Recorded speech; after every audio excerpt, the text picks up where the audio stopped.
Parasti šie bruņoto spēku karavīri ir tie, kas iegūst jaunas ziņas par pretinieka karaspēku vienībām un šo informāciju ziņo savai vadībai, tādējādi apstiprinot vai noliedzot iepriekš par pareizi uzskatīto informāciju.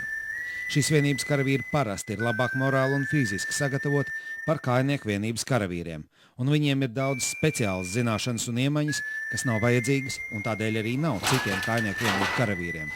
Vai viņus var uzskatīt par eliti? Visdrīzāk, ka jā.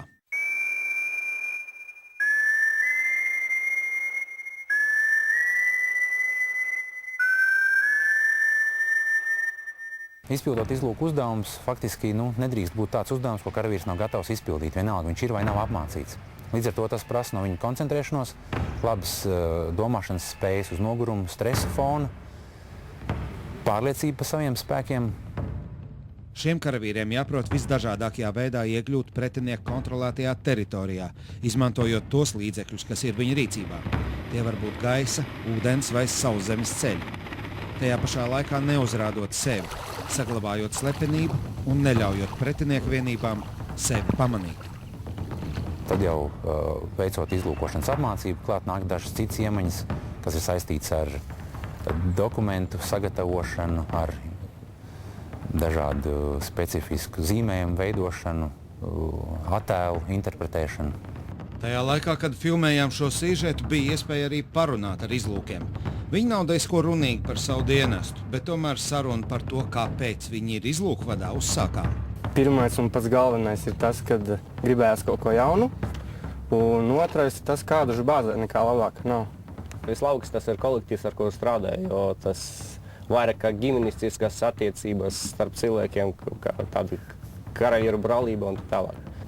Ārkārtīgi būtiski izlūkiem saglabāt patstāvību un spēt orientēties teritorijā, izmantojot karti un kompasu, kā arī orientēties bez tiem, tā, lai varētu precīzi noteikt kā savas, tā pretinieka koordinātas. Karavīram ir jābūt bailēm. Jābūt bailēm, un pats svarīgākais, ka šīm bailēm ir jābūt pārvaramām un kontrolējamām.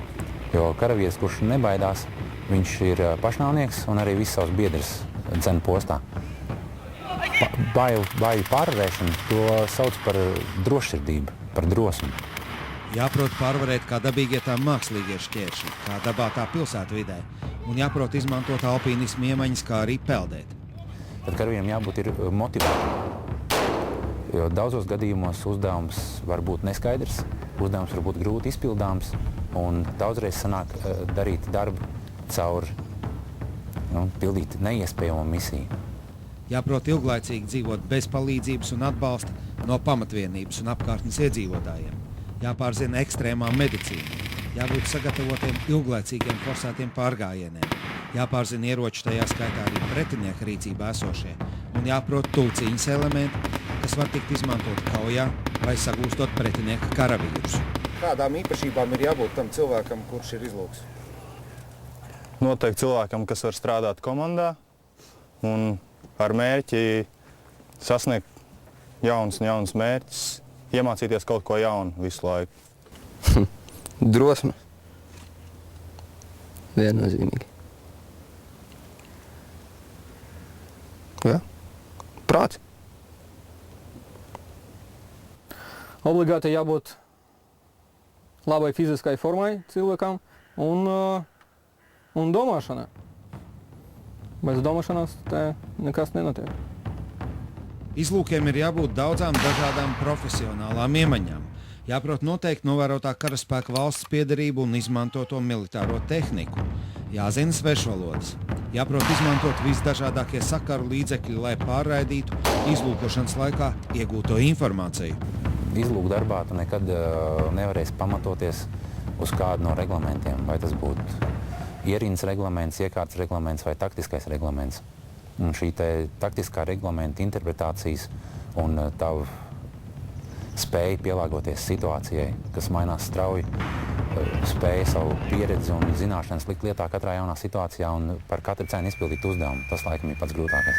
Nevar gribēt, lai izlūks ir supermens. Tomēr viņa spējām jābūt virs vidējā līmeņa un psiholoģiski viņiem jābūt gataviem savas zināšanas lietot.